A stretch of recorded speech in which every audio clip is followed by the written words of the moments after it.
Other thing I want to speak on is the fact that psychological abuse is not highlighted enough in the media,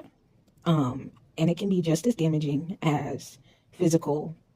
or emotional abuse, or even verbal abuse. Um, Emotional and verbal abuse oftentimes get placed in the same category as psychological abuse, but they're somewhat different, even though they can still have an impact on someone else's psyche negatively.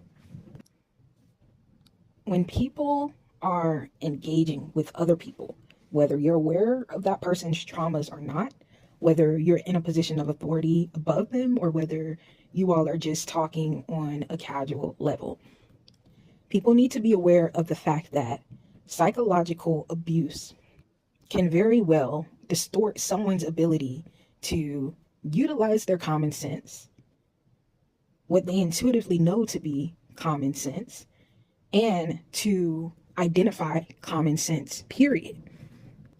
As someone who experienced Munchausen by proxy throughout most of my childhood and in my early adulthood after a toxic relationship with the so called spiritual advisor,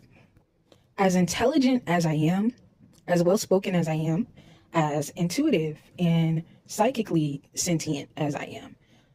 it can still be harder for me to determine what's common sense and what's not, more than it is someone who hasn't undergone the amount of trauma that I have. It's not that we're not smart enough to be able to distinguish right from wrong or common sense from more nuanced or abstract things. It's that in the past, we were right about things so often from a logic and reason standpoint, or from a standpoint of intuition and psychic sentience. We were right so many times in the presence of our abusers that they were able to use their authority in our life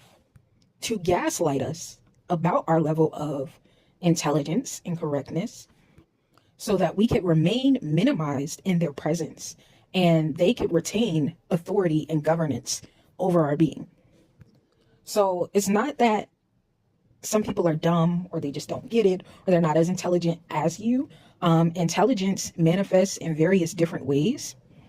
and trauma, quite frankly, does as well. So to be considerate of the people that you're engaging with on a day-to-day basis and to have emotional intelligence,